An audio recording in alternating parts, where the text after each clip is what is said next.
ప్రభు దినమందు ఆయన్ను తండ్రి అయినటువంటి దేవుణ్ణి ఆత్మతోనూ సత్యముతోనూ ఆరాధించడానికి సకాలంలో చేరువచ్చిన ప్రియులు పరిశుద్ధులందరికీ కూడా యేసుక్రీస్తు వారి నామంలో మీకు శుభాలు వందనాలు తెలియజేస్తున్నాను.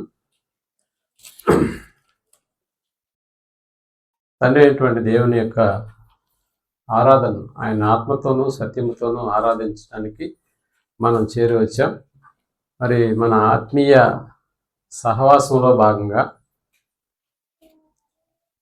ప్రతి కలయిక మనకు ఒక చక్కటి ఆజ్ఞను నేర్పిస్తుంది. దేవుని యొక్క వాక్యము ఆజ్ఞలుగా, అందుకనే మనకు తెలుసు యెషయా గ్రంథంలో ఆజ్ఞ వెంబడి ఆజ్ఞ, సూత్రము వెంబడి సూత్రము అనే వాక్యము మీకు వచ్చును అన్న పదం మనకి కనిపిస్తూ ఉంటుంది. అంటే ఒక గంట సేపు మనం వాక్యాన్ని వింటే ఆ గంటలో మనకు వినిపించేది దేవుని యొక్క ఆజ్ఞ. ఇలా ఉండాలి, ఇలా ఉండకూడదు అనేటటువంటి విషయాన్ని అక్కడ చక్కగా బోధించడం జరుగుతూ ఉంది అన్న సంగతి మనం జ్ఞాపకం చేసుకోవాలి. అలాగే ఏ సంగతినైతే మనం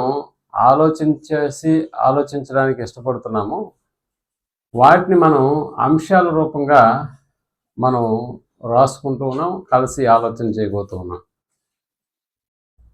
సందర్భం ఏదైనా కూడా క్రైస్తవ కుటుంబాలలో లేకపోతే సమాజంలో దేవుని వాక్యానికి పెద్దపీట వేస్తాం. ఈ సంగతి మనకు బాగా తెలుసు.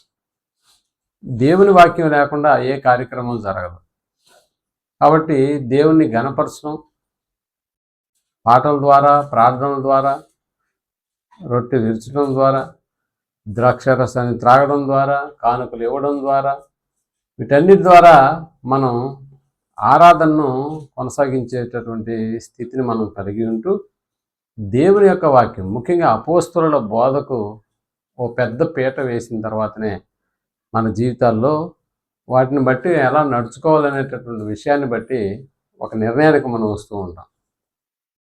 కాబట్టి ఒక అంశ రూపంలో మనం మాట్లాడుకున్నప్పుడు చాలా చక్కగా ఆ సంగతి మనకి అర్థమవుతుంది. అందుకని ఈ దినం కూడా మనం ఆలోచించబోయేటటువంటి అంశం, మనము దేవుని కుమారులమైతే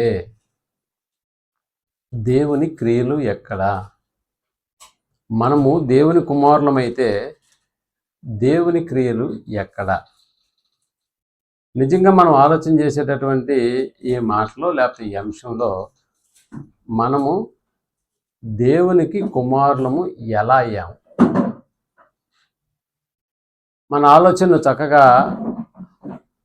జాగ్రత్తగా మనం ఆలోచన చేయగలిగితే మనము దేవుని కుమారులమైతే అన్న పదంలో అసలు మనం దేవునికి పిల్లలమా లేకపోతే దేవునికి కుమారులమా? ఒకవేళ కుమారులము అయితే ఎలా దేవునికి కుమారులమయ్యాము? ఎలా దేవునికి కుమారులమయ్యాము? మనకు తెలుసు, మన కుటుంబంలో వివాహం అయిన తర్వాత పుట్టేటటువంటి బిడ్డల విషయంలో కూడా చాలా గర్వంగా చెప్పుకుంటాం, వీడు నా కొడుకు, ఈమె నా కుమార్తె అని చెప్పుకుంటాం. అంటే మన కుటుంబంలో జన్మించినటువంటి పిల్లల విషయంలో ఎంత చక్కటి అవగాహనతో ఇతరులకు మనం పరిచయం చేస్తుంటామో, మరి మనం దేవుని కుమారులము అన్న పదం వెనకాల అసలు ఎలా దేవునికి పుట్టాము అన్న సంగతిలో, అసలు దేవునికి కుమారులము అంటే అందరం దేవుని పిల్లలమే, దేవుని కుమారులమే. ఎలా దేవుని కుమారులమయ్యాము అని చెప్పడానికి మొట్టమొదటగా దేవుడు మానవుడిని నిర్మించిన తర్వాత ఆ నిర్మాణం వెనకాల ఏం జరిగిందో అన్న సంగతిని ఒకసారి మనం జ్ఞాపకం చేసుకుంటే ఆదికాండము 2వ అధ్యాయము 7వ వచనాన్ని మనం ఆలోచించగలిగితే, ఆదికాండము 2వ అధ్యాయము 7వ వచనం, దేవుడైన యెహోవా నేల మట్టితో నరుని నిర్మించి వాని నాసికారంధ్రములలో జీవవాయువును ఊదగానుందా? జీవవాయువును ఊదగా, జీవవాయువును ఊదితే నరుడు ఏమయ్యాడంట? జీవాత్మ అయినాడు. జీవాత్మ అయినాడు. ఇక్కడ వాయువు అన్న పదం రాయబడింది. ఇక్కడ మనకు వాయువు అని అంటే మనకు తెలిసిన భాషలో ఏంటి? గాలి. లేకపోతే ఆక్సిజన్. నిజంగా వాయువు అనేటటువంటి దాని విషయంలో మనకి ప్రాణవాయువు తెలుసు. అంటే ఆక్సిజన్ సిలిండర్లు తీసుకురండి అని రాస్తుంటారు హాస్పిటల్కి వెళ్ళినాం. ఆక్సిజన్ అందట్లేదు, వాయువు అందట్లేదు, అంటే గాలి అందట్లేదు.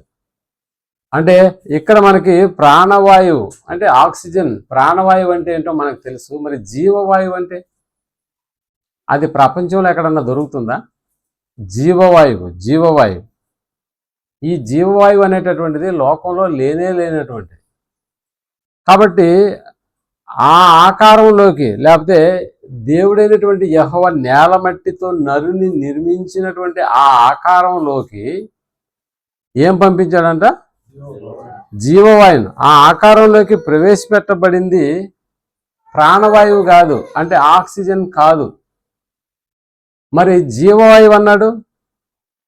జీవవాయువు అంటే మనకి ఇక్కడ వాయువు అనేటటువంటి పదంతో మనకి అర్థమయ్యేలా రాయబడినటువంటి పదం అన్నమాట. అంటే నిజానికి ఆ మనిషిలోకి ఆత్మను ప్రవేశపెట్టాడు. నిజంగా ఆ ఆత్మ ఎక్కడి నుంచి వచ్చింది అంటే దేవునిలో నుండి విభాగింపబడినటువంటి ఆత్మగా. అందుకనే మనకు తెలుసు కదా, ప్రసంగి గ్రంథము 12వ అధ్యాయము 7వ వచనంలో కూడా, ప్రసంగి గ్రంథము 12వ అధ్యాయము 7వ వచనంలో కూడా ఇదే మాటను ధృవీకరిస్తూ అదిగో దేవుడైన యెహోవా నేలమట్టితో అన్న పదం రాశాడు. అక్కడ నేలమట్టితో నరుని నిర్మించి అన్నాడు. ఇక్కడికి వచ్చేసేటప్పటికి ఏమంటున్నాడు? మన్నైనది వెనుకటి వలనే అదిగో మరలా భూమికి చేరును. అదిగో ఆత్మ దాన్ని దయచేసిన దేవుని యొద్దకు, అంటే మన్నైనది ఏమో వెనుకటికి మట్టికి వెళ్ళిపోతుంది. ఆత్మ దయచేసింది ఎవరు? దేవుడు. ఎప్పుడు దయచేసి అందులో ఉంచాడు? ప్రారంభంలో, మొదటి మానవుల్లో. అంటే ఈ ఆత్మ అనేటటువంటి దేవుడు అందుకనే మన్నైనది వెనుకటికి మన్నైపోవును, ఆత్మ దాన్ని దయచేసిన దేవుని యొద్దకు అన్నాడు. అంటే ఆత్మను మనుషుల్లోకి ప్రవేశపెట్టింది దేవుడు. అందుకనే తన నాసికారంధ్రములలో జీవవాయువును ఊదగా అన్న పదం రాశాడు. ఇక్కడ జీవవాయువు అని అంటే ఆత్మను ప్రవేశపెట్టాడు అని అర్థం. సో ఇప్పుడు ఈ ఆత్మను ప్రవేశపెట్టినటువంటి దేవునికి ఈ ఆత్మ ఏమవుతుంది? నా పాయింట్ అవుతుందా? ఈ ఆత్మను దేవుడు ప్రవేశపెడితే ఈ ఆత్మకు దేవుడు ఏమవుతాడు? తండ్రి అవుతాడా? అంటే దీనికి కూడా మనకు ఒక బిబిలికల్ రెఫరెన్స్ మనకు కావాలి. ఎందుకంటే మనం చెప్పేటటువంటి ప్రతిదీ కూడా వాక్యపు ఆధారాలు లేకుండా మనం ఏది మాట్లాడకూడదు. ఒకసారి 12వ అధ్యాయం హెబ్రీలకు రాసిన పత్రిక 9వ వచనాన్ని మనం ఆలోచించగలిగితే, హెబ్రీలకు రాసిన పత్రిక 12వ అధ్యాయము 9వ వచనం, మరియు శరీర సంబంధులైన తండ్రులు మనకు శిక్షకులై ఉండిరి. అదిగో వారి యందు మనం ఎలాగున్నామంట? భయము భక్తి కలిగినటువంటి వారముగా ఉంటిమి. అట్లయితే ఆత్మలకు తండ్రి అయిన వానికి, అంటే ఇప్పుడు ప్రతి ఆత్మకు దేవుడు ఏమవుతున్నాడంట? తండ్రి అవుతున్నాడు. బాగా ఆలోచన చేసుకోవాలి. ఎందుకంటే ఇప్పుడు మనము దేవునికి కుమారులమయ్యామన్న పదాన్ని మనం ఆలోచన చేస్తున్నాం. కాబట్టి ఆత్మకు తండ్రి దేవుడు. కాబట్టి ఇక్కడ సమస్త మనుష్యుల ఆత్మలు కలిగినటువంటి వారైనా, భూమి మీదకి వచ్చినటువంటి ప్రతి మనుష్యుడు కూడా ఆత్మ కలిగినటువంటి వాడేనా? ప్రతి మనుషుడు నిజంగా దేవుని ఆత్మను కలిగినటువంటి వారు. కాబట్టి అందరూ ఒకరి నుండే వచ్చారన్న సంగతి కూడా మనకు తెలుసు.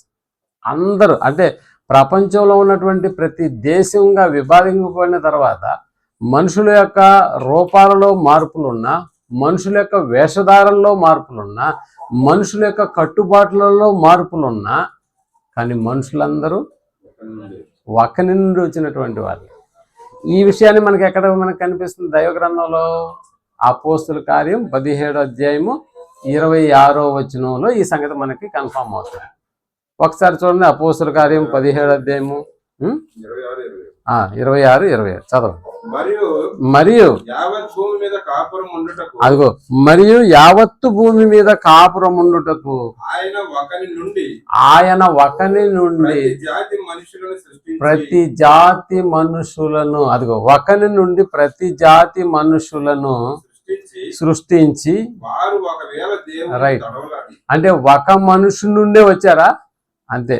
మనుషుల ఆకారాలు, మనుషుల యొక్క రంగులు, మనుషుల యొక్క పద్ధతులు, మనుషుల యొక్క వేషధారణలు, మనుషుల యొక్క భాషలు, మనుషుల యొక్క దేశాలు, మనుషుల యొక్క సరిహద్దులు వేరైనా కూడా ప్రతి మనుష్యుడు కూడా ఎక్కడి నుంచి వచ్చాడని చెప్తుంది దైవ గ్రంథం. ఒకని నుండి ప్రతి జాతి మనుషులు. అంటే మనుషులందరూ ఆయా విధానాలలో వేరైనా, పద్ధతులను బట్టి వేరైనా, దేశాలను బట్టి వేరైనా, సంస్కృతులను బట్టి వేరైనా, అందరూ ఒక్కటే. ఒకని నుండి వచ్చినటువంటి వాళ్ళే. ఒకరి నుండి వచ్చినటువంటి వారు ఒకనాడు ఏమయ్యారు అంటే చెదిరిపోయారు. ఎక్కడ చెదిరిపోయారు? ఒకరి నుండి వచ్చినటువంటి వారు బాబేలు గోపురం నుంచి చెదిరిపోవడం ప్రారంభమైంది. అంటే ఆదాము నుండి వచ్చినటువంటి వాళ్ళందరూ చెదిరిపోలేదా? అంటే ఆదాము నుంచి, బాబేలు గోపురం నుంచి చెదిరి మాట వాస్తవమే. మరి అంతకుముందు ఆదాము నుండి వచ్చినటువంటి వాళ్ళు కూడా చెదిరిపోయారు. అంటే వివిధ ప్రాంతాలకు వెళ్ళిపోయినారు. ముఖ్యంగా ప్రపంచమంతా విస్తరించడానికి బాబేలు గోపురం కట్టిన తర్వాతనే దేవుడు వాళ్ళలో భాషలను మార్పు చేసినాడు. అందుకని ఆయా భాషలలోకి మారినటువంటి వాళ్ళందరూ తలా ఒక దిక్కుకు వెళ్ళిపోయినారు. మనకు తెలుసు కదా, మన ఇండియా ఏర్పడడానికి గల కారణం కూడా అప్పటి నుండి బాబేలు గోపురం నుండి వచ్చినటువంటి వాళ్ళ గుంపే. సింధు, హరప్ప, మొహంజదారో నాగరికతల గురించి విన్నారా? అది మన చరిత్ర. సింధు నాగరికత అని విన్నారా? అక్కడ బాబేలు గోపురం నుంచి బట్టలు మూటలు కట్టుకుని వచ్చినటువంటి కొంత సమూహమే ఇండియాలో సింధు నాగరికతకు వాళ్ళు పునాది వేసినారు. సింధు నది ప్రవాహంలో కొంతమంది ఆ యొక్క ప్రాంతంలో వాళ్ళు స్థిర నివాసాలు ఏర్పరచుకున్నారు. హరప్ప, సింధు నాగరికత. కాబట్టి ఏ దేశ చరిత్ర చూసినా కూడా వాళ్ళు ఎక్కడి నుంచి వచ్చినటువంటి వాళ్ళు అంటే బాబేలు గోపురం నుంచి వచ్చినటువంటి వాళ్ళే. కాబట్టి ఇక్కడ అందరూ వేరువేరు అనుకుంటున్నారు, కానీ అందరూ ఒకటే, ఒక మనుషుని వచ్చినటువంటి వాళ్ళే. ప్రారంభంలో అందరూ ఒక్కటే కదా? అవును, అందరూ ఒకటే.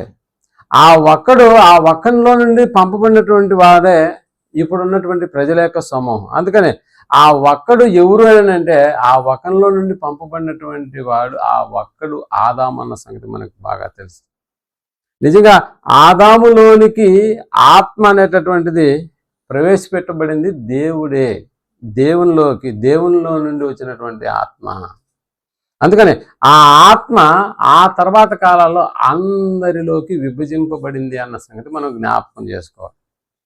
అందుకనే ఆదామును నిర్మించినప్పుడు దేవుడు తన నాసికారంధ్రములలో జీవవాయువు అని అంటే, ఇక్కడ మనకు అర్థమయ్యే భాషలో వాయువు అని అంటే ఆత్మ అన్న సంగతి. అందుకనే ఆత్మ దాన్ని దయచేసిన దేవుని యొద్దకు మరలిపోవునన్న పదం మళ్ళా మనకు కనిపిస్తుంది. మరి ఆత్మను దయచేసినటువంటి దేవునికి ఆత్మ ఏమవుతుంది అని చెప్పడానికి మరలా మనం హెబ్రీ గ్రంథంలో మనం ఏమవుతుందంటే కుమారులు, లేకపోతే కుమారుడు. కాబట్టి ఇప్పుడు ఆదాము నుంచి వచ్చినటువంటి ప్రతి మనుషుల్లోకి, ప్రతి జాతి మనుషుల్లో కూడా అదే ఆత్మ విభాగింపబడినట్లుగా మనకు అర్థమవుతుంది. అదే ఆత్మ విభాగింపబడిన ఈ రోజుల్లో ప్రపంచ జనాభా ఎంత ఉంది? ఒకవేళ మనం ఆలోచన చేస్తే 900 కోట్లు, లేకపోతే 950 కోట్ల మంది ప్రపంచ జనం. ఈరోజు 950 కోట్ల మంది మనుషులు, సుమారుగా 950 కోట్ల మంది ఉంటే ఈ 950 కోట్ల మందిలో ఉన్నటువంటి ఆత్మ దేవునిదే కదా? వేరేదేమన్నా డౌట్ ఉందా? అందులో మనకి ఎవరు కనిపిస్తారు? హిందువులు కనిపిస్తారు, ముస్లిమ్స్ కనిపిస్తారు, జైనులు, సిక్కులు, ఇంకా చెప్పాలంటే మనకి తెలియనటువంటి మతాలలో ఉన్నటువంటి వారు కూడా, ఆ మతాల యొక్క పేర్లు పెట్టుకునే వాళ్ళు కూడా చలామణి అవుతూ ఉంటారు. నిజంగా ఏ మతం వాడైనా, ఏ దేశం వాడైనా, ఏ సంస్కృతికి సంబంధించినటువంటి వాడైనా కూడా ఆడిలో ఉన్నటువంటిది, అందులో ఉన్నటువంటిది ఆత్మ, అది దేవునిది. అందుకనే ఈ దేవుని ఆత్మను గురించి పౌలు గారు కూడా ఒక చక్కటి విషయాన్ని మాట్లాడుతారు. ఒకసారి మనం ఎఫెసీయులకు రాసిన పత్రిక 4వ అధ్యాయంలోకి వెళ్ళి, ఎఫెసీయులకు రాసిన పత్రిక 4వ అధ్యాయము 5వ వచనాన్ని మనం ఆలోచించగలిగితే, 5వ వచనం, ప్రభువు ఒక్కడే, విశ్వాసము ఒక్కటే, బాప్తిస్మము ఒక్కటే, అదిగో అందరికీ. అంటే అవి అందరు ఎవరు? 950 కోట్ల మంది అని అర్థం. అంటే నేడున్న ప్రపంచ జనాభా లెక్కల ప్రకారం సుమారు అందరికీ తండ్రి అయిన దేవుడు ఒక్కడే. తండ్రి అన్న పదం ఎక్కడి నుంచి వచ్చింది? ఆత్మను పంపించాడు కాబట్టి, ఆత్మ దేవుని నుండి వచ్చింది కాబట్టి, ప్రతి మనిషిలోకి దేవుని ఆత్మ వచ్చింది కాబట్టి, ఆత్మ కలిగిన ప్రతి ఒక్కడు దేవునికి ఏమవుతున్నాడు?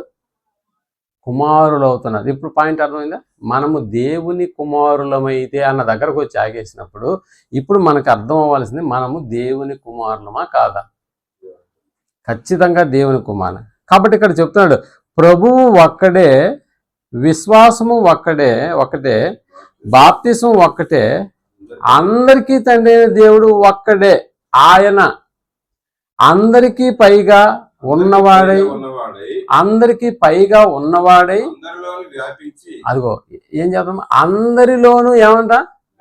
వ్యాపించి అందరిలో ఉన్నాడు. అందరిలో ఉన్నాడు అంటే అందులో ముస్లిం అయినా ఉన్నాడా దేవుడు? హిందూ అయినా ఉన్నాడా? క్రైస్తవుడైనా ఉన్నాడు. అంటే ఆయన అందరిలో ఉన్నాడు. ఆయన అందరిలో. అందుకనే ఆయన అందరికీ ఏమవుతున్నాడు? తండ్రి అవుతున్నాడు. తండ్రి అవుతున్నాడు.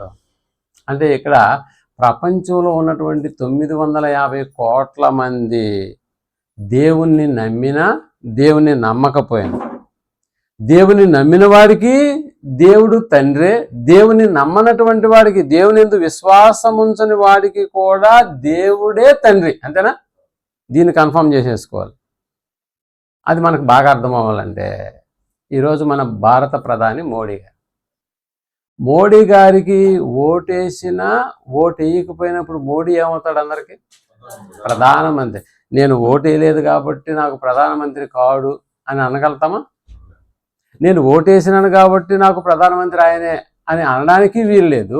ఓటు వేసినా వేయకపోయినా మన దేశ ప్రధాని నరేంద్ర మోడీ అని అందరూ ఏం చేయాలి? ఒప్పుకోవాలి. అందుకనే అలాగే ప్రజలందరూ కూడా దేవుని ఆత్మ కలిగినటువంటి వారే అన్న సంగతి మనకు అర్థమైనప్పుడు, దేవుని ఆత్మ కలిగినటువంటి ప్రతి ఒక్కడు దేవుని కుమారుడే అయితే, ఆడు దేవుణ్ణి నమ్మినా కుమారుడే, నమ్మకపోయినా కుమారుడే. ఈ సంగతి మనం బాగా అర్థం చేసుకోవాలి. అందుకనే విశ్వాసం ఉంచినా దేవుడు తండ్రే, విశ్వాసం ఉంచకపోయినా దేవుడు తండ్రి. అందుకనే ఆయన అందరికీ తండ్రి అంటున్నాడు. ఆయన అందరికీ తండ్రి. అవును, ఈ భూమి మీద ఉన్న మనుషులందరికీ తండ్రి అయిన దేవుడు ఒక్కడే, ఆయనే. అయితే ఇప్పుడు దేవుని పిల్లలుగా ఉన్న వారందరికీ, దేవుని పిల్లలుగా ఉన్నటువంటి వాళ్ళందరూ అంటే దేవుని ఆత్మను కలిగినటువంటి వారే కదా. దేవుని ఆత్మను కలిగినటువంటి వారే 950 కోట్ల మంది దేవుని ఆత్మను, 950 కోట్ల మందే కాదు, ఆదాము నుండి వచ్చిన ప్రతి ఒక్కడు కూడా, ఏది ఆయా తరాల్లో వెనక్కి వెళ్ళి మనం ఆలోచన చేసినా కూడా అందరిలో దేవుని ఆత్మే కదా ఉంటూ వచ్చింది. నోవహు జలప్రలయం దాకా ఉన్న మనుషులలో అందరికీ దేవుని ఆత్మే. ఆ తర్వాత మళ్ళా వచ్చినటువంటి ప్రపంచ జనాభాలో కూడా అందరిలో దేవుని ఆత్మే. అటు తరాలు మారినా కూడా ఈ తరంలోకి వచ్చినటువంటి మనుషులందరికీ కూడా దేవుడే తండ్రి. ఇది కన్ఫర్మేషన్ చేసుకున్న తర్వాత ఇప్పుడు దేవునికి పిల్లలుగా ఉన్నటువంటి వాళ్ళందరినీ దేవుడు పరలోకం తీసుకెళ్తాడా? దేవుని పిల్లలుగా ఉన్నటువంటి ప్రతి మనుష్యుణ్ణి ఏది ఆదాం దగ్గర నుంచి ఇప్పటి వరకు ఉన్నటువంటి ప్రతి మనుషుడు దేవునికి కుమారుడే అన్న సంగతి మనకు అర్థమైంది. అలా దేవుని కుమారుడైనటువంటి ప్రతి మనుషుణ్ణి దేవుడు తానున్నటువంటి లోకానికి తీసుకెళ్తాడా? మరి కుమారులుగా ఉన్నారు అందరూ. అందుకనే మనకు తెలుసు, ఏ తండ్రి అయినా కూడా భూమి మీద ఆ కుమారుడు మంచివాడైనా చెడ్డవాడైనా అతనికి తన ఆస్తిని రాసిస్తాడా, లేకపోతే బయట వాళ్ళకి రాసిస్తాడా? అంటే ఆ కుమారుడు మంచివాడైనా చెడ్డవాడైనా కూడా కుమారుడికే తన యావదాస్తి వచ్చేటట్లు చేస్తాడు. మరి దేవుని విషయానికి వచ్చేసేటప్పటికి తన ఆత్మను విభజించి పుట్టినంత మాత్రాన మనిషికి తన కుమారుడిగా పరలోకాన్ని తీసుకెళ్లి కూర్చోబెడతాడా దేవుడు? అంటే మనకు తెలుసు, మన ఆలోచనలు వేరుగా ఉంటాయి, దేవుని యొక్క ఆలోచనలు వేరుగా ఉంటాయి. కాబట్టి లోకంలో జరుగుతున్నట్టుగా దేవుడు కూడా తన ఆలోచనలను ఇలాగ మార్చుకుంటాడు. లోకంలో ఇలాంటి పద్ధతి ఉంది కాబట్టి నేను కూడా ఆ పద్ధతిలోకి వెళ్ళిపోవాలి అన్న ఆలోచన అయితే దేవునికి ఉండదు. అందుకనే తన కుమారుడిగా ఆయన ఎవరినైతే స్వీకరిస్తాడు అనేటటువంటిది, తన కుమారులుగా ఎవరిని, అందరూ కుమారులే, ఆదాం దగ్గర నుంచి ఇప్పటి వరకు వచ్చినటువంటి ప్రతి ఒక్కరు కూడా దేవుని కుమారుడు. ఎందుకు? ఆయన ఆత్మ అందరిలో వ్యాపించి ఉంది. అలాగని చెప్పి అందరినీ స్వీకరిస్తాడా తన లోకంలోకి? అందరినీ స్వీకరిస్తాడా అంటే లేదు. దేవుడు తన కుమారులుగా ఎవరిని ఆయన స్వీకరిస్తాడు అనేటటువంటిదే ఈరోజు మనం ఆలోచించబోయేటటువంటి అంశం. ఎలా స్వీకరిస్తాడు, అసలు ఏ బేస్ ఉంటుంది? అందుకనే అతని కడుపునటువంటి పుట్టినటువంటి వాడు, నిజంగా కొంతమంది మనుషులు లోకంలో జరిగేటటువంటి కొన్ని కుటుంబాలలో చూడండి, తండ్రి చాలా మంచిగా బ్రతికినటువంటి పేరు సంపాదించుకున్నటువంటి తండ్రిగా ఉంటాడు. కొద్ది దినాలకు తండ్రి చనిపోతాడు. అతని కడుపులో నుంచి వచ్చినటువంటి కుమారుణ్ణి చూసి మిగిలినటువంటి వాళ్ళు ఈ రకంగా కూడా అనుకునేటువంటి పరిస్థితి ఉంది. ఒరే, అతని కడుపుని ఎట్ట పుట్టారో, చెడబుట్టావు కదరా అంటారు. నిజమేనా? అది అలా అంటారన్నమాట. అంటే ఈడు ఎలా పుట్టాడు, అంత మంచివాడి కడుపులో ఇంత చెడ్డవాడు ఎలా పుట్టాడు అన్న సంగతిని గురించి మనం అప్పుడప్పుడు కూడా కుమారులను ఉద్దేశించి కూడా, తండ్రి మంచివాడైతే కుమారుడు చెడ్డవాడుగా పుట్టినప్పుడు ఇంత చెడ్డవాడు అంత మంచివాడి కడుపులో ఎలా పుట్టాడు అని, అంతే అంత మంచివాడి కడుపున వీడు ఎలా పుట్టాడు అన్న సంగతిని గురించి కూడా, తండ్రి యొక్క మంచితనాన్ని గురించి మనం మాట్లాడుతూ ఉంటాం అప్పుడప్పుడు. నిజంగా దేవుని ఆత్మను కలిగి అందరూ ఆయన కుమారులుగా లోకంలో నేడు బ్రతుకుతున్నారా అని అంటే అందరూ అలా ఉన్నారా? దేవుని ఆత్మకు దేవుడు తండ్రి.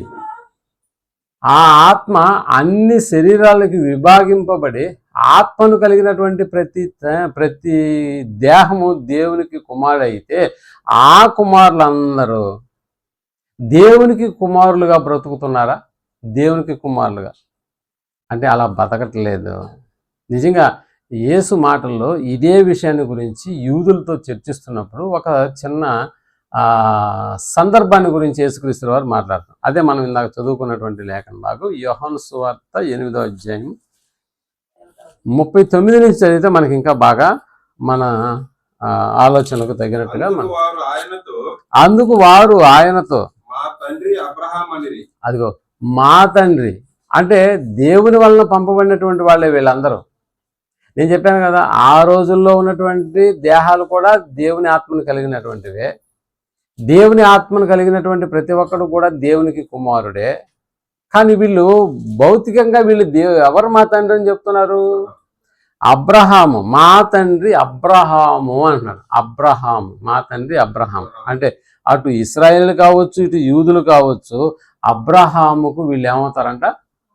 కుమారులు అవుతారు. అప్పుడు యేసుక్రీస్తు వారు అన్నారు, మీరు అబ్రహాము పిల్లలైతే, అది మీరు అబ్రహాముకు పిల్లలైతే అది ఏం చేస్తారు?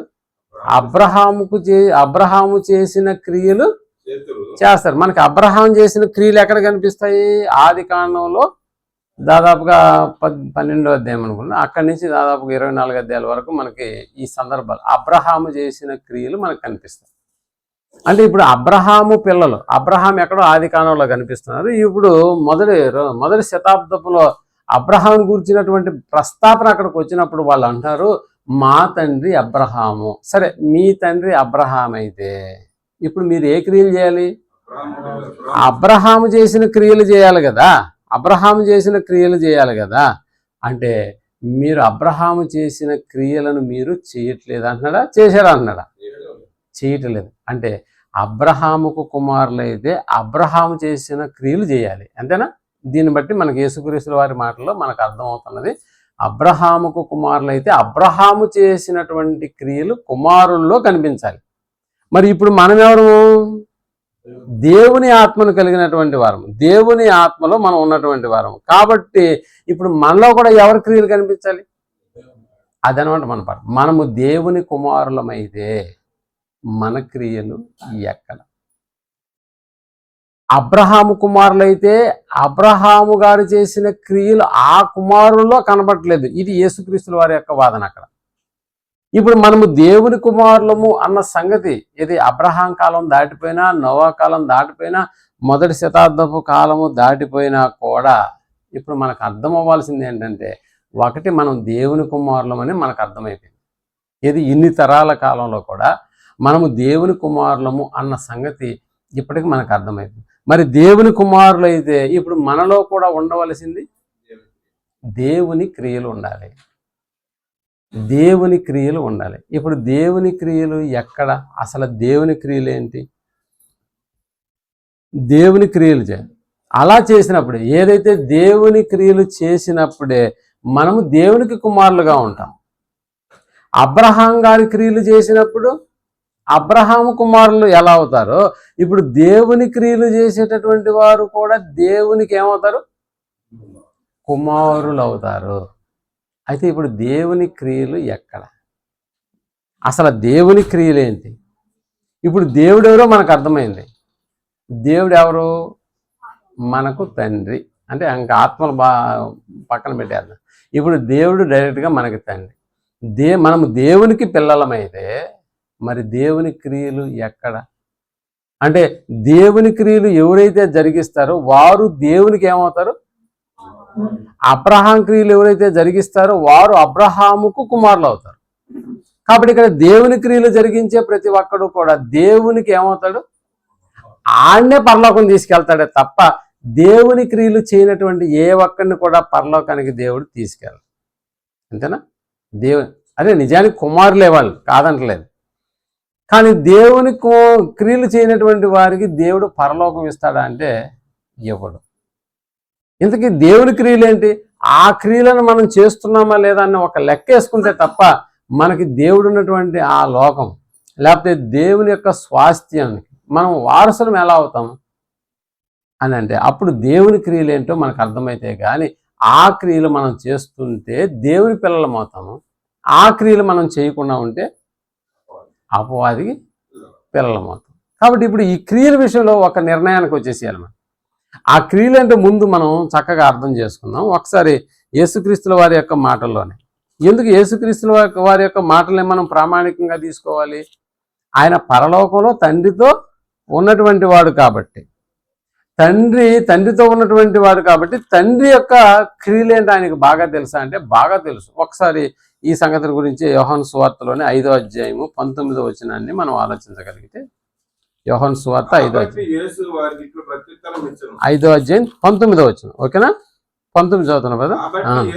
కాబట్టి యేసు వారికి ఇట్లు ప్రత్యుత్తరం ఇచ్చెను, అదిగో తండ్రి ఏది చేయుట కుమారుడు చూచునో అదే కాని తనంతట తాను ఏదియు చేయనేరడు అనుందా? అంటే తండ్రి యొద్దనున్నటువంటి యేసుక్రీస్తుల వారు, పరలోకంలో తండ్రితో ఉన్నటువంటి యేసుక్రీస్తుల వారు ఏదో కొద్ది రోజులు గ్యాప్ తీసుకుని భూమి మీదకి వచ్చాడే కానీ అంతకు ముందంతా తండ్రితోనే ఉన్నాడా? ఆ తర్వాత కూడా తండ్రితోనే ఉన్నాడు. కాబట్టి ఇప్పుడు తండ్రి ఏది చేయట కుమారుడు చూచునో అదే కానీ తనంతట తాను ఏదియు చేయనేరడు అని ఉందా?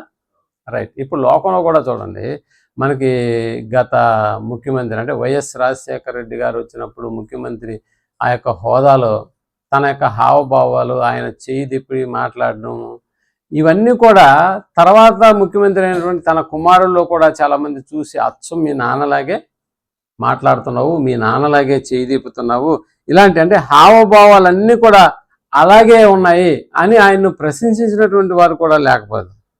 అందుకనే చాలామంది అన్నారు, అయ్యా నిన్ను చూసినప్పుడు నీ తండ్రి నీలో కనిపిస్తున్నాడు అన్న భావం మాలో కనిపిస్తుంది అన్న యొక్క ఆ మాటలు కూడా వాళ్ళు చెప్తున్నటువంటివి కూడా మనం వింటూ ఉంటాం.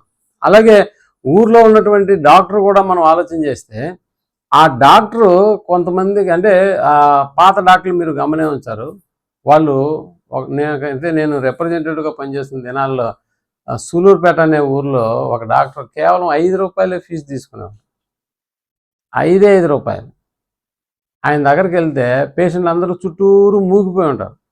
మధ్యలో ఇంత కుప్ప ఉంటుంది, అన్నీ 5 రూపాయల బిల్లలే. అంటే దాంట్లో వేసినోడు వేస్తాడు, ఈనోడు కూడా అట్లా వెళ్ళిపోతాడు.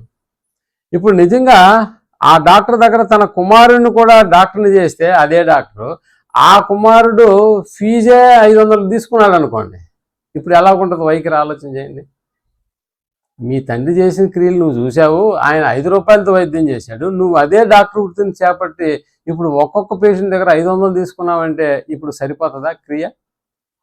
సరిపోదు. అంటే తండ్రిలాగా వైద్యం చేయకపోతే ఆయన కడుపు నీడు ఎట్టబుట్టాడు అన్న ప్రశ్న అక్కడ ఉన్నటువంటి ఊర్లో చాలా హల్చల్ అయిపోతుంది. మన పిల్లలు కూడా మనం చూస్తే నిజంగా మనలాంటి హావభావాలు వాళ్ళు కూడా ప్రదర్శిస్తూ ఉంటారు. ఉదాహరణకి నాన్న బండి నడిపేవాడు అనుకో, వీడికి కొద్దిగా వయసు రాగానే వీడు కూడా ఏదో బండి చేతిలో లేకపోయినా చేతులు అలా పెట్టి ఏం చేస్తుంటాడు, తాను కూడా బండిని నడుపుతున్నట్టు మన వెనకాలకు వచ్చి ఆయనే హారం నోటితో కొట్టి పక్కకు జరగండి బండి వస్తున్నది కనపడలేదా అంటాడు. నాన్న వేసుకునే షూ ఈడు వేసుకుంటాడు, ఈడికి ఆ షూకి పడతాయా? పట్టవు.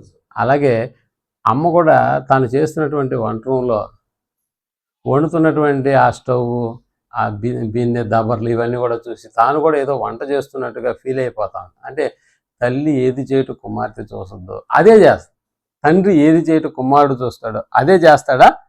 మరి దేవుని కుమారులు అంటే దేవుని క్రియలు కూడా చేయాలన్నది ఇక్కడ యేసుక్రీస్తు వారికి. అందుకని తండ్రి ఏది చేయటం కుమారుడు చూచునో అదే కాని తనంతట తాను ఏది చేయనేరడు అన్నాడు.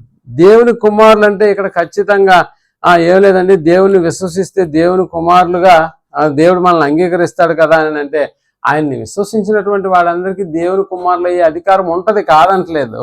బట్ అది మొదటి స్టెప్పే అన్న సంగతి మనం జ్ఞాపకం చేసుకోవాలి. ఆయన విశ్వసిస్తే దేవుని కుమారుడు అయ్యే అధికారం ఉంటుంది, కాదంటలేదు. బట్ విశ్వసించినంత మాత్రాన దేవుని కుమారుడు అయిపోతే కుదురుతుందా అంటే అది మొదటి స్టెప్. మరి రెండో స్టెప్లో చాలా ఉంటాయా? చాలా ఉంటాయి. ఇప్పుడు మనం కూడా ఏదైనా పోలీస్ సెలక్షన్కి వెళ్ళినప్పుడు ఫస్ట్గా వాళ్ళు పెట్టే పరీక్ష ఏంటంటే, నేను మీకు కూడా గతంలో చెప్పాను, ఆర్మీ సెలక్షన్కి వెళ్ళినప్పుడు 5 కిలోమీటర్లు పరిగెత్తించారు. అంటే అది ఫస్ట్దా? అవును. ఆ ఫస్ట్ది పాస్ అయిన తర్వాత నువ్వు సెలెక్ట్ అయిపోయినావని చెప్పి అపాయింట్మెంట్ ఆర్డర్ అన్నీ ఇచ్చేస్తారా? దాని తర్వాత మళ్ళీ లాంగ్ జంప్ చేయాలి, దాని తర్వాత మళ్ళీ హై జంప్ చేయాలి, దాని తర్వాత మళ్ళీ దేహ దారుఢ్యంలో గాలి పీల్చినప్పుడు ఛాతి పొడవు అంటాడు, గాలి పీల్చినప్పుడు మళ్ళీ ఛాతి పొడవు అంటాడు. ఇవన్నీ కాక లాస్ట్లో మళ్ళీ రిటర్న్ ఎగ్జామ్ అంటాడు. ఇదన్నీ కాక మళ్ళీ ఇంటర్వ్యూలో వాళ్ళు అడిగే ప్రశ్నలకు జవాబులు చెప్పాలి. అంటే ఎన్ని స్టేజ్లు దాటికెళ్తే కానీ అపాయింట్మెంట్ ఆర్డర్ మన దగ్గరకు రాదు. అన్ని స్టేజ్లు పూర్తి చేసుకున్న తర్వాతనే అపాయింట్మెంట్ ఆర్డర్ కూడా అప్పుడే ఇస్తారా అంటే కాదు, మళ్ళీ దాని తర్వాత ట్రైనింగ్ ఉంటుందా? ట్రైనింగ్ డైరెక్ట్గా పోస్ట్ ఇచ్చేస్తారు. ఖచ్చితంగా 5-6 నెలలు ట్రైనింగ్ ఉంటుంది. అంటే ఇన్ని స్టేజ్లు దాటికెళ్తే కానీ ఉద్యోగానికి అతని అర్హత పొందడం. అలాగే ఏదో దేవుని యందు విశ్వాసం ఉంచిన ప్రతివాడు దేవుని కుమారుడు అయ్యే అధికారము ఇచ్చినాడు అన్న పదాన్ని తీసుకొని నువ్వు దేవుని కుమారుడు అయిపోవు. దాని తర్వాత చాలా పద్ధతులు ఉంటాయి. కాబట్టి ఇక్కడ తండ్రి చూసినటువంటివి లేకపోతే తండ్రి చేసినటువంటివి ఆయన క్రియలు ఇప్పుడు ఎవరిలో కనిపించాలి? ఆయన కుమారులైనటువంటి వారిలో కూడా తండ్రి చేసిన క్రియలే కనిపించాలి.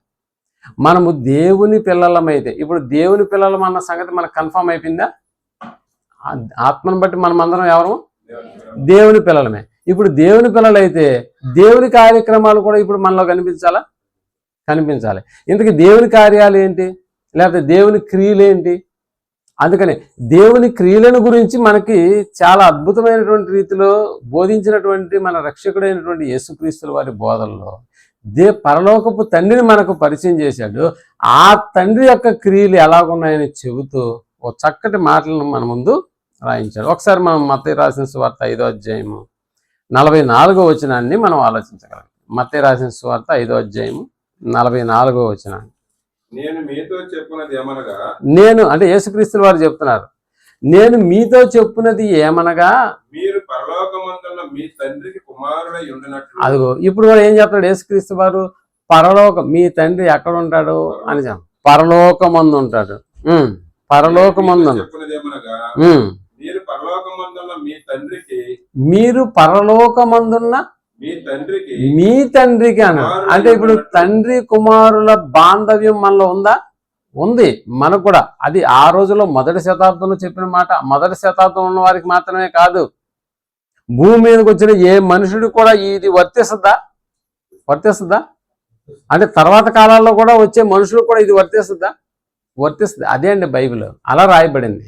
కాబట్టి ఇక్కడ యేసుక్రీస్తు వారు చెబుతూ, మీ తండ్రికి, పరలోకమందున్న మీ తండ్రికి కుమారులై ఉండునట్లు మీ శత్రువులను. ఇప్పుడు తండ్రి క్రియలు ఏంటో ఇప్పుడు మనం బాగా అర్థం చేసుకోవాలి. మనము కుమారులమైతే దేవుని కుమారులమైతే దేవుని క్రియలు ఎక్కడ? ఇప్పుడు దేవుని క్రియ దేని విషయంలో ఎలా చూపిస్తున్నాడో ఇక్కడ మనం ఆలోచించగలిగితే, మీరు పరలోకమందున్న తండ్రి కుమారులై ఉన్నట్లు మీ శత్రువులను ప్రేమించండి అన్నాడు. ఇది తప్ప మిగతావన్నీ చేస్తామా? ఇదే చేస్తాం. అసలు నిజంగా చెప్పాలంటే శత్రువులను ప్రేమించడం అంటే అది తలకు మించినటువంటి భారం. అసలు శత్రువుని ఆయన పక్కన పెట్టేసేయండి, సహోదరుని ప్రేమిస్తున్నామా? సహోదరు విషయంలో సహోదరులనే మనం ప్రేమించము, అలాంటిది శత్రువు దాకా వెళ్తే పని అవుతుందా అంటే కాదు. శత్రువుల దాకా వెళితే కాదు, కానీ సహోదరులను కూడా మనం ప్రేమించడంలో ఏమైపోతున్నామంటే విఫలమైపోతూ ఉన్నాము. మనకు తెలుసు కదా, ఒక ఊర్లో రాముల వారి గుడి ఒకటే ఉంటుందా, 4-5 ఉంటాయా? ఒకటే ఉంటుంది. నిజంగా ఆ గుడికి వెళ్తున్నటువంటి వాళ్ళు, ఇది ఆ శ్రీరామనవమి ఏదో జరిగినప్పుడు అక్కడికి వెళ్తున్నటువంటి వాళ్ళు, తనకు కనిపించినటువంటి శత్రువు ఆ లైన్లో నిలబడుకున్నాడు, దైవ దర్శనానికి నిలబడుకున్నాడు అనుకోండి. ఈ ఆ రూట్లో పోతా ఆయన చూసినప్పుడు వచ్చి, నా శత్రువు ఇక్కడికి వచ్చి లైన్లో నిలబడుకున్నాడు కాబట్టి నేను ఈ దేవాలయానికి పోను, మరొక దేవాలయానికి పోతానని వెళ్తాడా? మరో దేవాలయానికి పోవాలంటే వాడు మరొక ఊర్లోకి వెళ్ళాలి, ఇంకొక ఊర్లోకి వెళ్ళాలి, అది ఎక్కడ దేవాలయం ఉందో కనుక్కోవాలి. కానీ అదే మన క్రైస్తవ సమాజంలో అయితే 2 ఏళ్ల తర్వాతనే మళ్ళీ ఇంకోటి ఉంటుందా? ఉంటుంది. అందుకనే అంటే నా శత్రువు ఈ గుడికి వస్తే నేను ఆ గుడికి రాను అనేటటువంటి ముస్లిం సోదరులు కూడా మీరు బాగా గమనించండి. 4-5 మసీదులు ఉండవండి, ఏ ఊర్లో కూడా 4-5 మసీదులు ఉండవు. హిందూ సోదరులు కూడా ఏ ఊర్లో కూడా 4-5 గుళ్ళు ఉండవు. ఉంటే రాముల వారి గుడి ఒకటే ఉంటుంది, వెంకటేశ్వర స్వామి గుడి ఒకటే ఉంటుంది, శివాలయం కూడా ఒకటే ఉంటుంది. కానీ ముస్లిం సోదరులను కూడా మనం ఆలోచన చేస్తే వాళ్ళకు కూడా ముస్లిం ఏమంటారు వాడు మసీదులు కూడా 4-5 ఉంటాయా? కానీ 4-5 మాత్రం ఉండదు. నిజంగా అది ఒకటే ఉంటుంది. ఇంకా ముస్లిం సోదరులు మీరు గమనిస్తే వాళ్ళకి వచ్చేటటువంటి పండుగల విషయంలో కూడా, అది రంజాన్ కావచ్చు, లేకపోతే ఇంకా వాళ్ళకి బక్రీద్, ఇవన్నీ కూడా నిజంగా ఆ పండగ దినాల్లో అక్కడికి ఇది ఆ మసీదుకి వస్తున్నటువంటి ముస్లింల యొక్క హావభావాలు మీరు గమనిస్తే, అక్కడికి వస్తున్నటువంటి ముస్లిము మరొక ముస్లింకి తెలియకపోయినా కూడా, బంధువు కాకపోయినా కూడా, అతను అపరిచితుడే అయినా కూడా అతని విషయంలో ఇతను ఎలా ఉంటాడు? కౌగిలించుకుంటాడు, 3 సార్లు ఈద్ ముబారక్ చెప్తాడు. తెలుసా మీకు ఈ సంగతి? మేము ఎప్పుడు మసీదులకు బాలేదంటారా? వాళ్ళెవరో ఇతనికి తెలియాల్సిన అవసరత లేదు, అయినా కూడా వాళ్ళు హగ్ చేసుకుంటారు, 3 సార్లు ఈద్ ముబారకులు చెప్పుకుంటారు, వెళ్ళిపోతూ ఉంటారు. అంటే ఇక్కడ వాళ్ళల్లో కూడా ఒక ఐక్యత అనేటటువంటిది కనిపిస్తుంది. మరి క్రైస్తవులమైతే ఎవడు గుడి వాడితే, మీరు బాగా చేయండి, క్రిస్మస్ జరిగింది అనుకో, ఎవడు గుడికి వాళ్ళు వెళ్ళిపోతారా? అందరు కలిసి ఒకే గుడికి వెళ్తారా? అంతేనా? దీన్ని బట్టి మనకి ఏమర్థం అవుతుంది? క్రైస్తవులు అనబడినటువంటి వాళ్ళు సహోదరులను కూడా ప్రేమించరు. అంతేనా? కనీసం అక్కడ జరుగుతున్నటువంటి క్రిస్మస్ వేడుకలు కూడా అటు చూడకుండా కూడా వీళ్ళ చర్చిలకి వెళ్ళిపోతూ ఉంటారు. అంటే ఎవరి గుడికి సంబంధించిన ప్రోగ్రామ్స్ వారికే. అందుకని పౌలు గారు ఏమంటారు? సహోదరుల విషయంలో 1 కొరింథీ 1వ అధ్యాయము 10వ వచనంలో కూడా, సహోదరులారా మీరందరూ ఏకభావముతో మాట్లాడవలననియు. 1 కొరింథీ 1:10 మీరందరూ ఏకభావము ఏకభావముతో మాట్లాడవలని. ఏకభావంతో మాట్లాడాలని. మీలో కక్షలు లేక ఏక మనస్సుతోను. మీరు కక్షలు లేక ఏక మనస్సుతోను ఏక తాత్పర్యముతోను మీరు సన్నద్ధులై ఉండవలెనని. ఎలాగుండాలి? అందుకనే మీలో ఏమన్నాడు? నా సహోదరుల మీలో కలహములు కలవు అని అన్నాడా? మీరు కలహములు కలవు అని అన్నాడా? కలహములు కలవు. కలహములు ఉన్నాయని ఎవరితో చెప్తాం మనం? మీలో ఇలాంటివి ఉండకూడదు అని ఎవరితో చెప్తాము? కలహములు ఉన్నవారితోనే చెప్తాం. ఇక్కడ పౌలు గారు కూడా వాళ్ళతోనే చెప్తున్నాడా? కలహములతో విభేదించుకున్నటువంటి వాళ్ళు, ఇంకా చెప్పాలంటే ఏకభావము ఏక మనస్సు లేనటువంటి వాళ్ళు, కక్షలు ఉన్నటువంటి వారితో ఏక మనస్సుతోనూ ఏక తాత్పర్యంతో మీరు ఉండాలని మాట్లాడుతానంటే ఇప్పుడు వాళ్ళలో ఉండనటువంటిది ఏంటి? ఏక మనస్సు ఉండలేదు, కలహములు ఉంటున్నాయి. మరి వాళ్ళందరూ ఎవరు? మళ్ళా సహోదరులు. అందుకనే కావాలి సహోదరులారా అని మాట్లాడతారు. ఏకభావంతో మాట్లాడవలని అంటే వీళ్ళు ఏకభావంతో ఉంటున్నారా అంటే లేదు, ఉండవలెననియు అంటున్నారు. చూడండి, మీలో కక్షలు అంటే ఆల్రెడీ కక్షలు ఉన్నాయి కాబట్టి కక్షలు లేకుండా ఉండమని మాట్లాడుతున్నాడా? మాట్లాడుతున్నాడు. కాబట్టి ఇక్కడ క్రైస్తవులతోనే పౌలు గారు మాట్లాడుతున్నటువంటి ఈ మాటల్లో ఒకరికొకరు సహోదరులైనా కూడా వీళ్ళలో లోపించింది ఏంటంటే శత్రువులను ప్రేమించే స్థాయికి వీళ్ళు ఎదిగారండి. సహోదరులు ప్రేమించే కాడికే ఇక్కడ ఆగిపోయిందా? సహోదరులు అనబడినటువంటి వాళ్ళని ప్రేమించడంలోనే ఆగిపోయింది. ఇక శత్రువుల దాకా వెళ్ళామనుకోండి, సహోదరులు కూడా ప్రేమించేవాడే ఎవరిని ప్రేమిస్తాడు? ఇప్పుడు శత్రువును కూడా ప్రేమిస్తాడు. అందుకని మీ శత్రువులను నీ శత్రువు ఆకలి కొని ఉంటే ఆడికి భోజనం పెట్టు, ఆడి తల మీద నిప్పులు కుప్పలుగా పోసినటువంటి వాడు అవుతా ఉన్నాడు. కాబట్టి ఇప్పుడు మన క్రియ ఎక్కడ దాకా వచ్చి ఆగిపోయింది? దేవుని క్రియ ఏమో ఎంత దూరం వెళ్ళిపోయిందో మీరు ఆలోచన చేయండి. దేవుని క్రియ మీకు మళ్ళా దాంట్లో మనకు చెప్తున్నాడు. ఇంకా చూడండి, మత్తయి సువార్త 5:44 రెండవ భాగాన్ని మనం ఆలోచన చేస్తే శత్రువులను ప్రేమించుడి అన్న మాట మనకి అది మిమ్మును హింసించు వారి కొరకు ప్రార్థన చెయ్యండి అన్నాడు. హింసించేటటువంటి వాడి కొరకు ప్రార్థన చేసే అవకాశం ఉండదా మనలో? ఉండదు. శత్రువుని ప్రేమించే అవకాశం ఉండదు. ఇంకా చెప్పాలంటే సహోదరుని ప్రేమించే అవకాశం కూడా ఉండదు. ఇప్పుడు మనం దేవుని కుమారులం అన్న పేరు పెట్టుకొని పిలుచుకుంటున్నామా? మరి దేవునికి కుమారులు అయితే అదే అక్కడ అంటున్నటువంటి యేసుక్రీస్తు వాళ్ళని మీరు అబ్రహాం కుమారులు అయితే ఇప్పుడు మీలో ఏం కనిపించాలి? అబ్రహాం క్రియలు కనిపించాలి. ఇప్పుడు మనం దేవుని కుమారులం అయితే ఇప్పుడు మనలో కూడా ఏం కనిపించాలి? దేవుని క్రియలు కనిపించాలి. దేవుని క్రియలు ఏంటి? అక్కడ ఏమో అబ్రహాం క్రియలు అంటే ఏంటో మనం వెనక్కి వెళ్ళి ఆలోచన చేస్తే అబ్రహాం క్రియలు కనిపిస్తాయి. ఓకే, ఇప్పుడు మనం దేవుని కుమారులం కదా, మరి దేవుని క్రియలు శత్రువులను ప్రేమించాలి. ఆడగాడికి వస్తున్నామా? లేదు. సహోదరుని ప్రేమించడంలోనే విఫలమైపోతూ ఉన్నాము.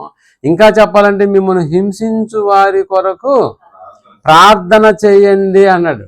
ఇప్పుడు దేవుడు ఏదైనా ఒక పద్ధతిని ప్రవేశపెట్టాడంటే ఆ పద్ధతిని ఆయన ఫాలో అవ్వకుండా మనకి ఏది చెప్పడు. మనకు తెలుసు కదా, దేవుని యొక్క పద్ధతిలో ఎప్పుడు కూడా ఆయన తన పద్ధతిని ఆయన ఏదైతే చెప్తున్నాడో దాన్ని చేయకుండా మనుషులమైనటువంటి మన దాకా దాన్ని రానివ్వడు. కాబట్టి దేవుడు చేసిన తర్వాతనే ఆయన మనకు ఉపదేశం చేస్తాడు. బాగా గమనించుకోవాలి. కాబట్టి ఇక్కడ 5:44 మిమ్మల్ని హింసించు వారి కొరకు ప్రార్థన చేయండి అని చెబుతూ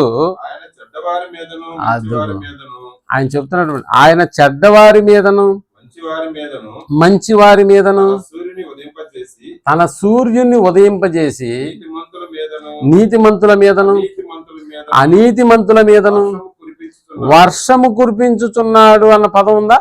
అంటే ఇప్పుడు మంచివాడికి చెడ్డవాడికి కూడా దేవుడు ఏమైనా వేరియేషన్స్ పెడుతున్నాడా? లేదు. మనం ఏం చెప్తాం? ఇంకా దేవుడు లోకమును ఎంతో ప్రేమించానన్న పదం వాడతామే, ఎంత ప్రేమించామన్నది మాత్రం ఎప్పుడు చెప్పం. ఈ ఎంతో పదాన్ని ఏమని చేస్తామంటే బాగా దీర్ఘం తీసి మాట్లాడతాం.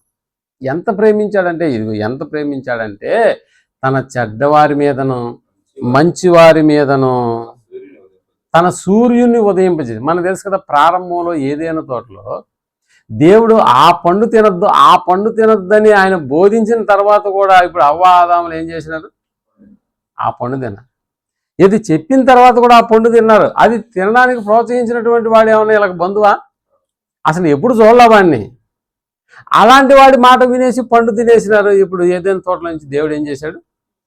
వెళ్ళగొట్టేస్తున్నప్పుడు కూడా వారి సాయి చూసినప్పుడు వారు వాళ్ళ మొలలకు ఆకులు దట్టిలుగా కట్టుకున్నారు. దేవుడు అయినా వారిని ప్రేమించి చర్మపు చొక్కాలను కుట్టి పంపించాడు. అంటే ఇప్పుడు ఆదాము అవ్వలు మంచివారా? ఆ టయానికి చెడ్డవారే కదా. ఎందుకంటే దేవుని యొక్క ఆజ్ఞను వాళ్ళు ఏం చేశారు? తిరస్కరించారు, పండు తినేశారు, దేవుని యొక్క ఆజ్ఞను మీరేసి ముందుకెళ్ళిపోయారు. అయినా కూడా దేవుడు వారిని ఏం చేశాడంట? బయటకు పంపిస్తూ కూడా చర్మపు చొక్కాలను వాళ్ళకి కుట్టించి పంపాడే. నిజంగా ఒక తండ్రికి కుమారుడు అయితే ఆ తండ్రి లక్షణాలు ఆయన కుమారుల్లో ఖచ్చితంగా కనిపించి తీరాలి. మనం చేయట్లేదు అనుకున్నాం. అలాంటి మన కన్న తండ్రి క్రియలు మనం చేయట్లేదని అంటే మనం ఆయనకు కుమారులమా? అంతేనా? కుమారులమేనా? ఆయన క్రియలు మనం చేయలేదనుకో, ఇప్పుడు మనం దేవునికి కుమారులం అవుతామా అంటే కుమారులము కాము. అందుకని మళ్ళీ 46వ వచనంలో, ఇది 5వ అధ్యాయం 46వ వచనంలో, మీరు మిమ్మును ప్రేమించిన వారినే మీరు ప్రేమించిన ఎడల మీకేం ఫలం కలుగుతుంది? అంటే ఇక్కడ సుంకర్లు అంటే పాపులు కూడా ఏం చేస్తారు? వాళ్ళని ప్రేమించే వాళ్ళు ప్రేమిస్తారు. ఇప్పుడు ఒక టెర్రరిస్ట్ ఉన్నాడు, లేకపోతే కఠినమైనటువంటి తీవ్రవాది అయ్యేవాడు, కానీ వాడు పాపే కాదంటలేదు. ఆ పాప అయినటువంటి వాడు కూడా వాళ్ళని ప్రేమించినటువంటి వారిని ఇతర వాళ్ళు ప్రేమిస్తాడా లేదా? అంటే ఉదాహరణకి ఆయన భార్యని ప్రేమిస్తుంది, ఆడు శత్రువే, అంటే లోకం దృష్టిగా ఆడు టెర్రరిస్టే కాదంటలేదు. కానీ ఆడి భార్యని ప్రేమించినప్పుడు వీడు కూడా భార్యని ప్రేమిస్తాడా? ఆడికి బిడ్డలు ఉంటారా? ఆ బిడ్డలు వీడు ప్రేమిస్తాడా? వాళ్ళు అతను ప్రేమిస్తారు. అదే ఇక్కడ చెప్తున్నాడు. అంటే ఇక్కడ సుంకరులను ఎలాగ చేస్తున్నారంట? అలాగనే చేస్తున్నారు. అంటే ఇక్కడ మీరు వారికంటే ఎక్కువ చేసింది ఏంటి? నిజంగా మనం వందనాలు ఎవరికి చెప్తామని అంటే సహోదరులకి ప్రేమ చూపించి. అందుకనే ఇక్కడ 48వ వచనంకి వచ్చేసేటప్పటికి మీ పరలోకపు తండ్రి పరిపూర్ణుడు కనుక మీరును పరిపూర్ణులుగా ఉండేదరు అన్న పదం వాడుతున్నాడు. కాబట్టి ఇక్కడ మన తండ్రి పరిపూర్ణుడు కనుక మనం కూడా ఎలా ఉండాలి? పరిపూర్ణం. మరి మనం ఆయనకు కుమారులం కదా, మరి మనం కూడా అలాగే చేస్తేనే, అంటే దేవుని క్రియలు చేస్తేనే ఇప్పుడు దేవుడు అంగీకరించబడతాడు, దేవుని చేత అంగీకరించబడతామన్న సంగతి మనం జ్ఞాపకం చేసుకోవాలి. ఇప్పుడు ఆదాము ఉన్నాడు అనుకోండి, ప్రారంభంలో ఆదామును దేవుడు నిర్మించాడు, తన దేహంలోకి జీవవాయువును ఊదాడు, నరుడు జీవించే ఆత్మ అయినాడు. నరుడు ఎప్పుడైతే జీవించే ఆత్మ అయినాడో దేవుని యొక్క క్రియలు ఆదాముకు అప్పగించాడా లేదా? దేవుడు అప్పగించాడు కదా. దేవుని క్రియలు ఆదాముకు, ఎందుకంటే దేవుడు చెప్పిన పనిని చేయడంలో ఆదాము కొద్దిగా ఇబ్బంది పడుతున్నాడని తనకు సాటి అయిన సహాయాన్ని తీసుకొచ్చి అక్కడ పెట్టాడు. అంతేగాని ఆదాముకు వయసు మీరిపోతుంది, లేకపోతే ఆదాముకు ఒక భార్య కావాలి అన్నది కాదు. అక్కడ ఆదాము తాను చేస్తున్నటువంటి దేవుని పనిలో సహకారిగా ఉండడానికి అవ్వమని తీసుకొచ్చి అక్కడ పెట్టాడు. అంటే ప్రారంభంలో దేవుని యొక్క పనిని దేవుడే ఆదాముకు అప్పగించినట్లుగా మనకు కనిపిస్తుంది. అందుకని ఆదాము దేవుని పనిలో ఉన్నాడు. ప్రతి భూజంతుకు కూడా పేరు పెట్టింది ఎవరు? ఆదామే. అంటే దేవుని పని ఆదాము జరిగిస్తున్నాడు. ఆ పనిలో అతనికి సహకారిగా ఉండడానికి అవ్వమ్మను ఏర్పాటు చేశాడు. అంటే దేవుడు తన కుమారుడైనటువంటి ఆదాముకు తన పని అప్పగించాడు, ఒక కుమారుడు చేస్తాడు. యేసుక్రీస్తుల వారు కూడా చూడండి, భూమి మీదకి వచ్చిన తర్వాత భూమి మీద ఒక తండ్రి ఉన్నాడు యేసుక్రీస్తుల వారికి. ఎవరైనా ఆయన ఏం పని చేస్తున్నాడు? ఇప్పుడు యేసుక్రీస్తుల వారు కూడా తన తండ్రి ఏది చేయటం కుమారుడు చూచునో, ఇప్పుడు కుమారుడు కూడా అదే చేస్తాడా? ఇప్పుడు యేసుక్రీస్తుల వారు భూమి మీద ఉన్నప్పుడు ఏ తండ్రిని చూశాడు, ఆ తండ్రి ఏం పని చేస్తున్నాడు, తర్వాత ఈయన కూడా ఏ పని చేశాడు? వడ్రంగి పని ఈయన కూడా చేశాడా? చేశాడు. తన తండ్రి ఏది చేయడం అదే పని ఇప్పుడు యేసుక్రీస్తుల వారు కూడా చేశారు. ఇది భౌతిక సంబంధమైనటువంటి తండ్రి కుమారుల రిలేషన్షిప్. మరి ఆయన నిజంగా వచ్చింది ఎక్కడి నుంచి? పరలోకం నుండి వచ్చాడు. అంటే పరలోకంలో ఉన్నటువంటి తండ్రి తనకు తండ్రి అన్న సంగతి తెలుసు కాబట్టి ఆ తండ్రి యేసుక్రీస్తుల వారి గురించి సాక్ష్యం ఇస్తున్నాడు. ఈయనే నా ప్రియ కుమారుడు, ఈయన యందు నేను ఆనందిస్తున్నానన్న ఒక శబ్దం ఆకాశం నుండి వచ్చింది అన్న పదం. అంటే భూమి మీదకు పంపబడినటువంటి యేసుక్రీస్తుల వారి యొక్క క్రియలలో కూడా ఎవరి క్రియలు కనిపిస్తున్నాయి? తండ్రి క్రియలు కనిపిస్తున్నాయి. అందుకనే యేసుక్రీస్తుల వారు కూడా మీరు చూడండి, తనను హింసించినటువంటి వారి కొరకు ఈయన ఏం చేశాడు? ప్రార్థన చేశాడా? ఏమని చేశాడు? వాళ్ళని లేపేసి ప్రభు అన్నాడా? వాళ్ళని చంపేసి అన్నాడా? లేదు. ఏం చెప్పాడు అక్కడ? అది వీరేం చేయించున్నారో వీళ్ళకి తెలియదు అన్న పదాన్ని వాడాడు. అంటే దేవుని కుమారుడు అయితే దేవుని క్రియలు స్పష్టంగా యేసుక్రీస్తుల వారిలో కనిపిస్తున్నాయి. ఇప్పుడు మనం కూడా దేవుని కుమారులమే, కానీ మనలో దేవుని క్రియలు ఎక్కడి వరకు వచ్చి ఆగిపోయాయి? శత్రువుని ప్రేమించడంలో ఆగిపోయినాయి, సహోదరుని ప్రేమించడంలో ఆగిపోయాయి, హింసించేటటువంటి వారి కొరకు ప్రార్థన చేయడంలో కూడా ఆగిపోయాయి. మరి ఇప్పుడు మనం దేవుని క్రియలు చేస్తేనే దేవుని కుమారులు అనబడతాము. మరి ఆ క్రియలు చేయకుండా ఆగిపోతే దేవుని కుమారులు కావు. దేవుని కుమారులు అన్న పదం అయితే మనకు ఉండదు, కానీ దేవుని స్వాస్థ్యం మనకు లభిస్తుందా? దేవుడు అసలు అంగీకరిస్తాడా? లేదు. ఒకసారి ఫిలిప్పీయులకు రాసిన పత్రిక 2వ అధ్యాయం 14వ వచనం నుంచి మనం ఆలోచించగలం. ఫిలిప్పీయులకు రాసిన మీరు మూర్ఖమైన వక్రజనం మధ్య 2వ అధ్యాయం 14. మీరు మూర్ఖమైన వక్రజనము మధ్య నిరపరాధులను నిష్కలంకులను అది ఏ పదం వాడుతున్నాడు? నిరపరాధులను నిష్కలంకులను అనింద్యులునైన దేవునికి కుమారులగునట్లు సనుగులను సంశయములను మాని అన్నాడు. సనుగులు సంశయములు, సనుగులు సంశయములు. సనుగు కొనకుడి ఎక్కడుంది ఆ పదం? సంహారకుడు సనిగినటువంటి వారిని ఏం చేశాడు? ఆ రోజు సంహరించేశాడు. అందుకని ఇక్కడ మీరు కూడా ఎలా ఉండాలి? సనుగులు సంశయములను మాని సమస్త కార్యములు చేయండి. సమస్త కార్యములు చేయండి. మన తండ్రి కూడా సమస్త కార్యములను చేస్తాడు.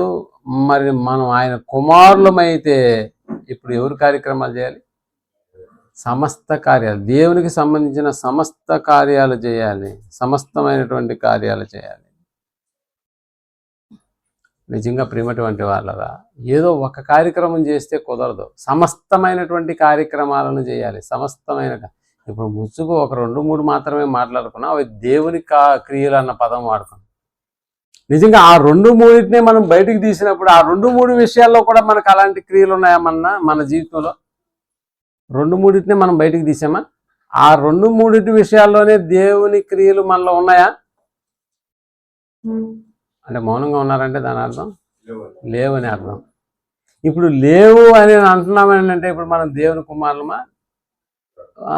అబ్రహాం కుమారులు పక్కన పెట్టేద్దాం, దెయ్యం కుమారులం, అంతే కదా. అందుకనే అక్కడ చెప్తాడు వేసుకుని, మీరు మీ తండ్రి యొక్క అపవాది సంబంధులు అన్న. ఆడు ప్రారంభం నుంచి మొదటి నుంచి ఆడు ఏం చెప్పేవాడు? ఆడు అబద్ధం ఆడేటటువంటి వాడు. మనం కూడా చూడండి, దేవుని క్రియలు చేయకుండా మేము దేవునికి వారసులం అంటుంటాం. రాబోయే పరలోకం మాకు తప్ప దేవుడు ఎవరికి ఇస్తాడు అన్నట్టుగా మన యొక్క మాటలు ఉంటాయి. కానీ చేతల్లోకి వచ్చేసేటప్పుడు క్రియలు మాత్రం ఏవి? మీరు అప్పుడప్పుడు చూడండి, ఆ పెళ్ళిళ్ళు ఏదైనా హడావుడి కనిపిస్తున్నప్పుడు చేతుల్లో వెనక్కి పెట్టుకొని అది ఇటు జరుపు, ఇది ఇటు జరుపు, ఇది చేతి తీసి అక్కడ అంటా ఉంటాడు, కానీ ఇదేం చేయడు. అట్లాగనే ఉంటుంది ఏది కూడా. కానీ ఎప్పుడు కూడా తండ్రి అయినటువంటి దేవుడు కూడా అది చెయ్యి ఇది చేయని తాను చేసిన తర్వాతనే మనకు చెప్తూ ఉంటాడు ఏదైనా కూడా. కాబట్టి ఏ ఉపదేశాన్ని అయితే మనం అంగీకరించి మార్గంలోకి వచ్చామో ఆ తండ్రి ఉపదేశానుసారంగానే రాబోయేటటువంటి ఆ స్వాస్థ్యాన్ని, వెలకట్టలేనటువంటి ఆ స్వాస్థ్యాన్ని, అనంత లోకాలు, అది అనంత లోకాలని కాదు కానీ అనంత అంటే తరతరాలు యుగ యుగాలు సమసిపోయినటువంటి ఒక లోకం, ఆ లోకం మన సొంతం కావాలంటే ఈ బ్రతికే 60-70 సంవత్సరాలలో సహోదరుల పట్ల కావచ్చు, ముఖ్యంగా శత్రువు పట్ల కావచ్చు, ఇంకా చెప్పాలంటే మనల్ని హింసించేటటువంటి వారి పట్ల కావచ్చు, ఏం చేయాలి? వాళ్ళని ప్రేమించాలి, వాళ్ళ కొరకు ప్రార్థన చేయాలి. ఈ ఈ 3 విషయాల్ని మనం అర్థం చేసుకున్నప్పుడు దేవుని కుమారులని మాత్రం చెప్పుకుంటున్నాం, కానీ దేవుని క్రియలు ఆ రోజు కూడా యూదులు అంటున్నారు, మేమేమనుకుంటున్నావు, మా వంశం ఏందనుకుంటున్నావు, మా బ్యాక్గ్రౌండ్ ఏదనుకుంటున్నావు అంటున్నారు. అందుకనే యేసుక్రీస్తు మీరు అబ్రహాం కుమారులే కాదంటలేదు, కానీ అబ్రహాం క్రియలు ఎక్కడా అంటున్నాడు. ఇప్పుడు మనం కూడా దేవుని కుమారులమే, వాళ్ళు దేవుని బిడ్డలే అని అనుకుంటున్నాం, అని అందరి చేత పిలిపించబడుతున్నాం. బట్ దేవుని క్రియలు ఎక్కడ? దేవుని క్రియలు ఎక్కడ? ఎక్కడి వరకు వచ్చి ఆగిపోయాం? ఒక్కసారి ఆలోచన చేయండి. ఆడు శత్రువా, ఆడు సహోదరుడా, ఆడు హింసించేవాడా, ఎవడైనా కూడా మొట్టమొదటి స్టేజ్లోనే ఇలాంటి కార్యక్రమాలు మనం చేయకపోతే దేవుని కుమారులుగా చలామణి అయ్యే అవకాశము భూమి మీద ఉండదు. అలాగే మనం మరణించిన తర్వాత ఆయన అంగీకరించే అవకాశం అస్సలు ఉండదు. కాబట్టి సణుగులు సంశయములను మాని మీరు దేవుని కుమారులగునట్లు సమస్త కార్యములను ఏం చేయమన్నాడు? సమస్త కార్యములను చేయుడి, సమస్త కార్యములను చేయుడి. నేను ఎలా చేశాను మీరు అలా చేయండి అని పౌలు గారు కూడా ఫిలిప్పీ సంఘానికి రాస్తూ చెప్తున్నటువంటి మాట. కాబట్టి ఈ మాటలు మనకు అర్థమైతే, మనం నిజంగా దేవుని కుమారులమైతే, దేవుని క్రియలు మనలో ఉంటేనే దేవుని కుమారులం అనబడతాం. కాబట్టి ఆ క్రియలు ఎక్కడి వరకు వచ్చి ఆగిపోయి ఒక్కసారి లెక్క వేసుకోండి. శత్రువు విషయంలో ఆగిపోయినాయి, సహోదరు విషయంలో కూడా ఆగిపోయినాయి, హింసించే వారి విషయంలో కూడా ఆగిపోయినాయి. ఈ రోజు నుంచి వాటిని స్టార్ట్ చేద్దాం. ఇంకా చాలా సంగతులు, ఆ క్రియల గురించి చాలా సంగతులు మనం మాట్లాడుకోవచ్చు. కానీ వీటిని మనం నెరవేర్చలేక మన జీవితంలో వెనకడుగు వేసేస్తున్నాం అని అంటే, దేవుని క్రియలు చేయనటువంటి ప్రతివాడు అపవాది క్రియలు చేసేదానికి ఆడు సిద్ధంగా ఉంటాడు. కాబట్టి అపవాదికిని వారి దూతలకును సిద్ధపరచబడిన లోకాన్ని స్వతంత్రించుకునేటటువంటి ఆ భాగ్యంలోకి వెళ్తావో, దేవుడు మన కొరకు ఏర్పాటు చేసినటువంటి నిత్య జీవం అనేటటువంటి స్వాస్థ్యంలోకి వెళ్తాము. నిర్ణయాలు మనకే దేవుడు వదిలేస్తూ ఉన్నాడు. కాబట్టి ప్రతి ఆజ్ఞ వెనకాల ఒక నిర్ణయం ఉంటుంది. దాన్ని తీసుకుని మనం ముందుకు సాగిపోతే, దేవుని యొక్క ఆలోచనల ప్రకారం మనం బ్రతకగలిగితే, దేవుని యొక్క క్రియలు సమస్త కార్యక్రమాలు మనం చేసేటటువంటి వారమైతే, ఆ ఉన్నతమైనటువంటి లోకం దేవుని కుమారులం ఎలాగూ అయ్యాం కనుక దేవునికి ఆ లోకానికి వారసులయ్యేటటువంటి భాగ్యం నుంచి ఎవరు తప్పిపోకుండా ఉండడానికి ఈ మాటలు చెప్పి ముగిస్తూ ఉన్నాను. ప్రార్థన చేసుకుందాం. దయగలిగిన మా కన్న తండ్రి, మీ మాటలు ఏందో లక్ష్యం ఉంచడానికి ప్రతి పాఠం మాకు ఒక ఆజ్ఞలాగా మా ముందు నిలబడుతుంది. నానా ఆజ్ఞ వెంబడి ఆజ్ఞ, ఆజ్ఞ వెంబడి ఆజ్ఞ, సూత్రము వెంబడి సూత్రము, సూత్రము వెంబడి సూత్రము, కొంత ఇచ్చట కొంత అచ్చట మీ వాక్యం మాకు వస్తుంది. నానా మేమనే కాదు, కానీ లోకంలోకి ప్రవేశించిన ప్రతి ఒక్కరు కూడా మీ కుమారుడే. మీ కుమారులైనటువంటి వాళ్ళందరినీ మీరు అంగీకరిస్తున్నారంటే లేదు, మీ క్రియలు చేసేటటువంటి వారినే మీరు అంగీకరిస్తున్నారన్న సంగతి మాకు అర్థమైంది. అందుకనే అందులో భాగంగా మా రక్షకుడైనటువంటి యేసుక్రీస్తుల వారు మీ క్రియలను భూమి మీద జరిగించారు. కాబట్టి ఆయన గురించి మీరు ఇచ్చినటువంటి సాక్ష్యం, ఈయనే నా ప్రియకుమారుడు అన్న పదం నాన్న. అలాగే ఆయన బోధలు విన్నటువంటి చూసినటువంటి అపోస్తులు కూడా ఎంత చక్కగా తమ జీవితాన్ని వాళ్ళు ప్రారంభించి ముగించారు అన్న సంగతి మేము అర్థం చేసుకున్నాం. అయితే నేడు మా జీవితాల్లో కూడా దేవుని పిల్లలుగా మేము చలామణి అవుతున్నాం, కానీ మీ క్రియలు మా ఎందుకు కనిపించడంలో విఫలం అవుతున్నాయి. కనుకరించి కాపాడు.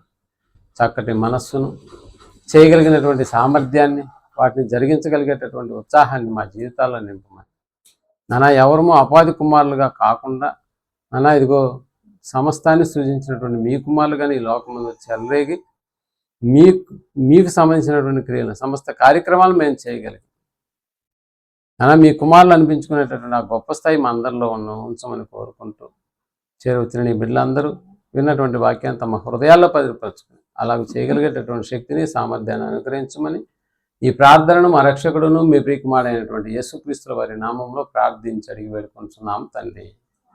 ఆమేన్.